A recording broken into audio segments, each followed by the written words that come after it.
Asta este episodul 2 care am zis că o să fac un magazin.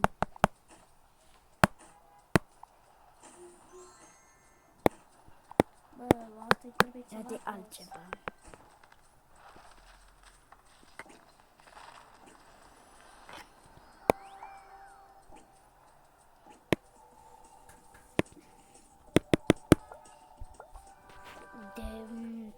Nu știu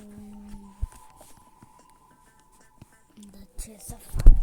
Eu să dau telefoane de asta, magazin, supermarket, de asta.